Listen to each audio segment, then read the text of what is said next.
আমরা দেখবেন দেখা দেখি সমাজের মধ্যে ভিক্ষা করে শনি পূজা আমরা করি না মা? আপনি করেছেন, আমিও করি, করে কিনা গো মা? করে। দেখা দেখি ভিক্ষা করে শনি পূজা করি, কিন্তু দেখা দেখি আমরা কেউ গৌর ভজন কৃষ্ণ ভজন করি। একজন বৈষ্ণব হরিনাম করে প্রসাদ পায়, ওই দেখা দেখি তো আমি আসতে পারি না ওই পথে। দেখা দেখি কত ধরনের পূজা আদি আমরা করি। অমুক ব্যক্তি মঙ্গলচণ্ডী করেছে, আমাকে না করতে হবে। অমুক ব্যক্তি করেছে, আমাকেও করতে হবে। অমুক ব্যক্তি ভিক্ষা করে শনি পূজা করে। কিছুদিন পরে আগে তো আমি দেখেছিলাম এমন একটা অবস্থা, সবাই কে জানে বললো স্বপ্ন দেখেছে, শুরু হয়ে গেল। যাই হোক ভালো, কিন্তু আমি বলি কি, দেখা দেখি তুমি ভিক্ষা করে তুমি শনি পূজাটা করতে পারলে, কই দেখা দেখি তো তুমি একটাবার বললে না আমি তাই আমি তোমার বলা, ওই একটাবার তো আমার বলা হয় নাই। একটাবার তো দেখা দেখি আমি একটু প্রসাদ পাওয়ার মনে আকাঙ্ক্ষা জাগে না। একটাবার তো দেখা দেখা দেখি আমার তো মনে সেই আকাঙ্ক্ষা জাগে না, একটু তিলক আমিও দিই। তারা দিয়েছে কত সুন্দর লাগে, দেখো না তিলক দিলে যে কত সুন্দর লাগে, এটি দেওয়া প্রয়োজন।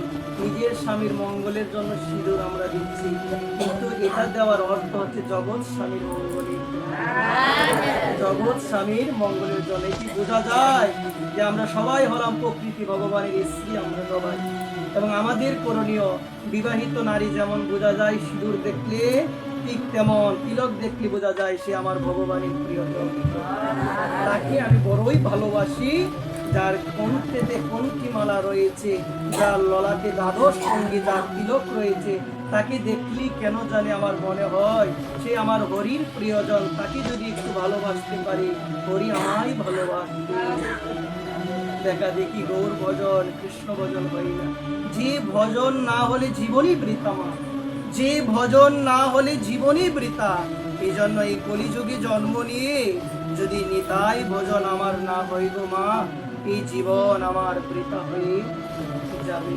এই জন্য বর্তমানে ধর্মটা পাওয়া খুব কঠিন হয়ে যাচ্ছে। লাখ লাখ টাকা খরচ করে বিভিন্ন প্যান্ডেল, বিভিন্ন ধরনের গান বাজনা বাজিয়ে এগুলোর মধ্যে আমরা ভাবছি এটাই হলো ধর্ম। এগুলোর মধ্যে সত্যিকার ভাবে ধর্ম নাই।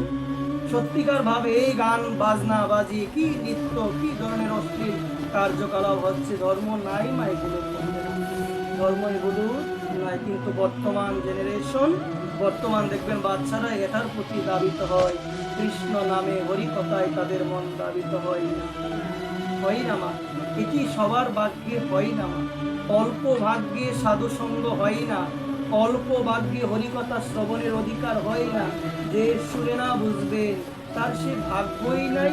কারণ আমরা দেখতে পেয়েছিলাম রামায়ণে বিভীষণ যখন আমার প্রভু মর্যাদা পুরুষোত্তম শ্রীরাম শ্রীচন্দ্রের চরণে যখন প্রশ্ন নিবেদন করেছিলেন, প্রভু গো এই জগতের মধ্যে যে তোমার কথা শুনতে হৃদয় মাঝে তাগিদ কখন অনুভব করে, প্রভু জগৎকে জানিয়ে দিলে, শোনো হে বিভীষণ, জগতের মধ্যে মানুষ আমার কথা শুনতে হৃদয় মাঝে তাগিদ তখনই অনুভব করে যখন আমার কৃপা তাদের উপরে বর্ষিত।